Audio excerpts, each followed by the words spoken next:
Magandang araw mga bata! Handa na ba kayo para sa ating aralin ngayong araw na ito?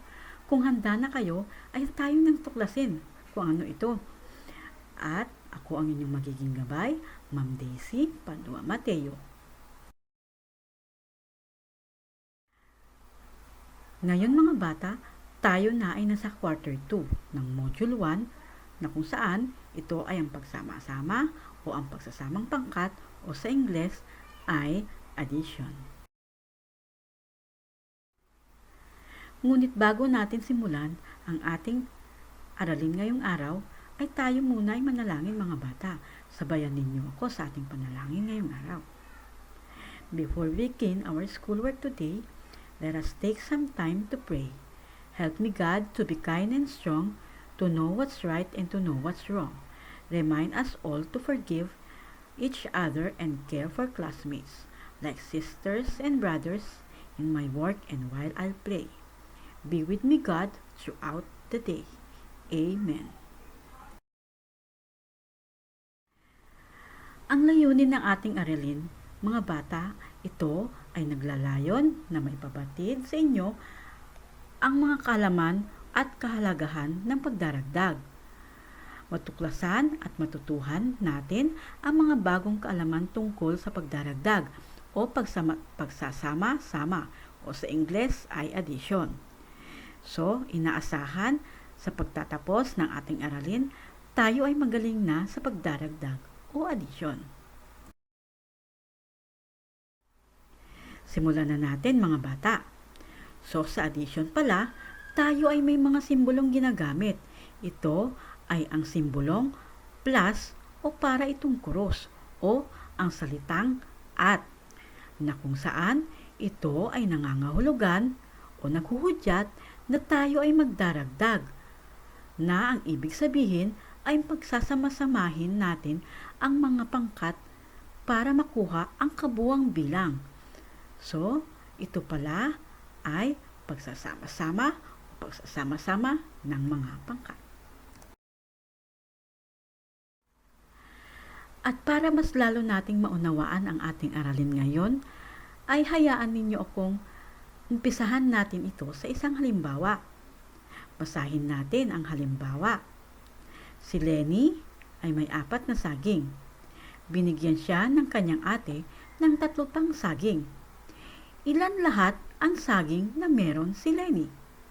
So meron tayong dapat alamin kung ilan ang saging na meron si Lenny sa kabuuan. So ang sabi dito sa katanungan, si Lenny daw ay meron ng 4 na saging. Bilangin natin. 1, 2, 3, 4. At ang 4 na saging ay dinagdagan pa ng kanyang ate ng 3 saging pa. Bilangin ulit natin. 1, 2, 3. So mga bata, kung mapapansin ninyo, sa unang pangkat, meron tayong 4 na saging at sa pangalawang pangkat, meron tayong 3. Kung ito ay pagsasamahin natin, kung pagsasamahin natin ang dalawang pangkat, ilan kaya ang magiging kabuuang bilang nito? Bilangin natin. 1, 2, 3, 4 sa unang pangkat at 1, 2, 3 sa pangalawang pangkat na magkakaroon ng kabuuang bilang na kapag pinagsama ang 3 saging at 4 na saging, ito ay magiging tama, 7.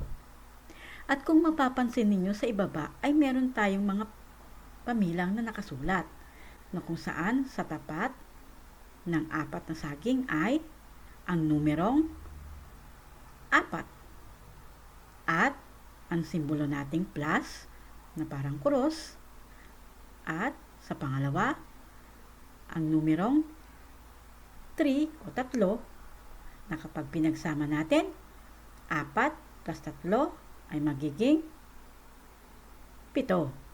Ang tawag mga bata sa sinulat natin iyan ay ang salitang pamilang. Tandaan ninyo, ito ay salitang pamilang. So, kapag ang salitang pamilang na makikita ninyo ay 4 at 3, ito ay may kabuuang bilang na 7.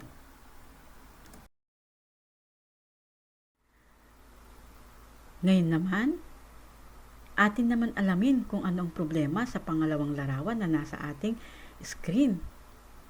Sa unang pangkat, meron tayong nakalarawan na 3 lapis. Ngunit, sa pangalawang pangkat o sa ikalawang kahon, wala tayong nakaguhit. Ngunit, ang kabuuang bilang ay ibinigay na kung saan ito ay may nakaguhit na 4 na lapis. So mga bata, ang tanong, ilang lapis kaya ang idaragdag natin sa 3 upang makuha natin ang ibinigay na kabuuang bilang na 4? Tuklasin natin. So kapag meron tayong 3 lapis, ilan kaya ang idaragdag pa natin para makuha ang 4 sa kabuuang bilang? Tama, magdaragdag tayo ng isa pa para makuha ang kabuuang bilang na 4. Dahil ang 3 kapag dinagdagan ng isa, ito ay magiging 4. Para lalo nating maintindihan mga bata, ito pa ang isang halimbawa. Ngayon naman, ang unang kahon naman ay walang nakalarawan. Ngunit sa pangalawang kahon ay meron, na kung saan meron tayong nakaguhit yan na 4 na pantasa. At sa kabuuang bilang, meron tayong 6 na pantasa. Sa palagay ninyo, ilan ang pantasa ang ating idadagdag sa 4 para makuha natin ang kabuuang bilang na 6? Mahusay mga bata, 2. Tama ang 2.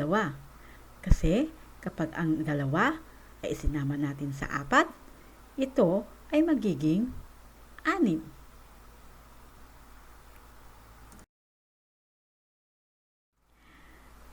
Ngayon naman mga bata, ito naman ang ating problemahin.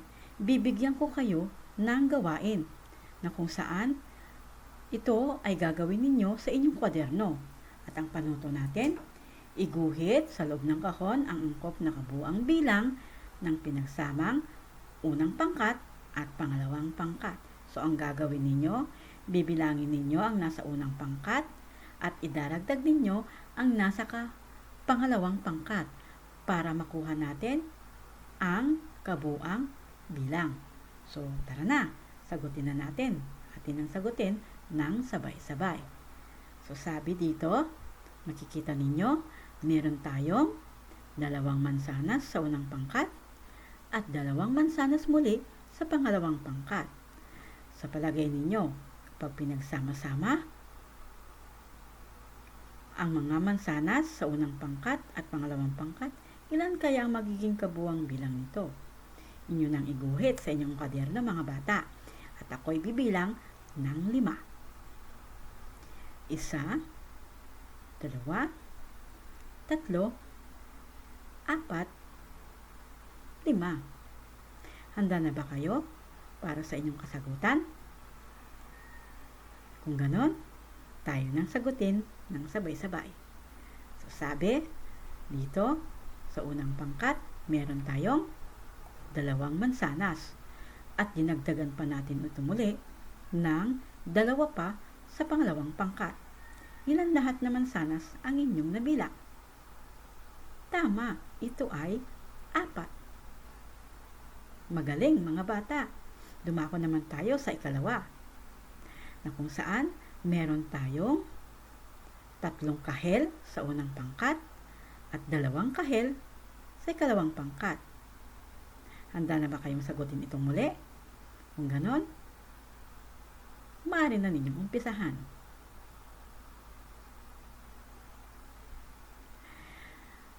Ngayon mga bata, atin ang sagutin. Kung meron tayong 3 kahel sa unang pangkat at 2 kahel sa pangalawang pangkat, Ito ay may kabuang bilang na 5. Magagaling! Mukhang nauunawaan ninyo ang ating aralin ngayong araw na ito, mga bata. Dumako naman tayo sa huling halimbawang meron tayo. Sa unang pangkat, meron tayong 2 strawberry at sa pangalawang pangkat, meron tayong 1 strawberry na kung saan kapag pinagsama natin ang 2 strawberry at 1 strawberry, ito ay magiging 3. Mukhang ang huhusay na ninyo, mga bata. Kaya, tayo na sa susunod na aralin. Para sa ikalawang gawain, ngayon naman ay pipiliin ninyo ang letra ng kahon na may angkop na kabuwang bilang ng larawan. Pinagsama-sama o adisyon. Isulat ang inyong sagot sa inyong kwaderno. Ngayon, mga bata, atin nang sagutin. So, meron tayong 2 cherry at 1 cherry. Kung pinagsama, ito ba ay sa titik A, 3, sa titik B, 2. Tama. Ito ay may kabuang bilang na 3. At sa pangalawang gawain, meron tayong 4 na bulaklak sa unang pangkat at dinagdagan natin ito ng 2 pa sa ikalawang pangkat. Kapag pinagsama natin ito, ito ay magiging sa letrang A, 6, sa letrang B, 3. Mahuhusay. Ito ay 6. Tama kayo. Mukhang naintindihan na nga talaga ninyo ang ating aralin, mga bata. Ngayon naman sa ating panghuling gawain, meron tayong nakalarawan na 3 payong sa unang pangkat at 5 payong naman sa ikalawang pangkat. Kapag pinagsama natin, ito ay may kabuang bilang na sa letrang A, 5, sa letrang B, 8. At ang tamang sagot ay letrang B. Mahuhusay. Ngayon naman, dumako tayong muli sa mga susunod na gawain.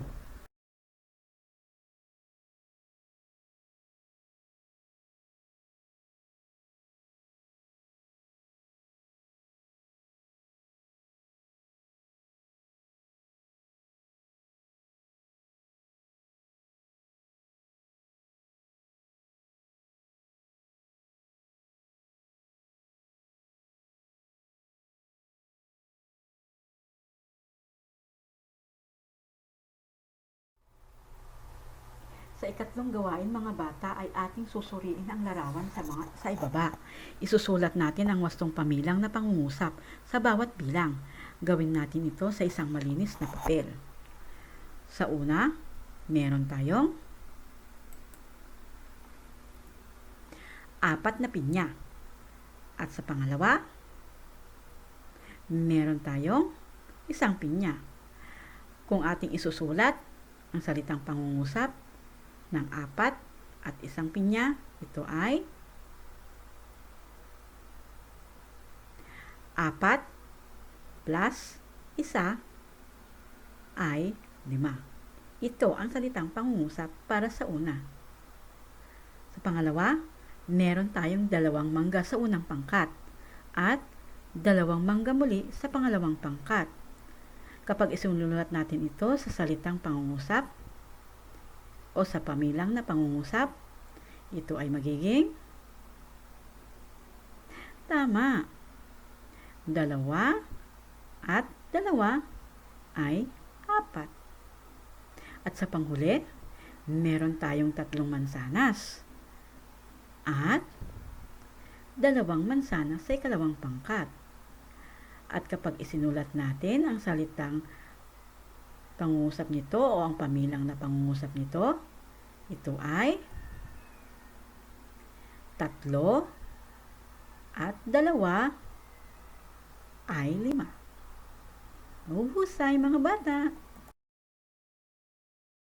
Ngayon naman, kayo ay bibigyan ko ng karagdagang gawain para malaman ko kung inyo nga talagang naintindihan ang ating aralin sa araw na ito. So, ang gawain natin ito ay para masukat ang inyong kalaman. So, ang ating panuto, iguhit sa kahon ang eksaktong bilang ng mga larawan na nagpapakita ng pagdaragdag at isulat ang salitang pamilyang nito sa ibaba.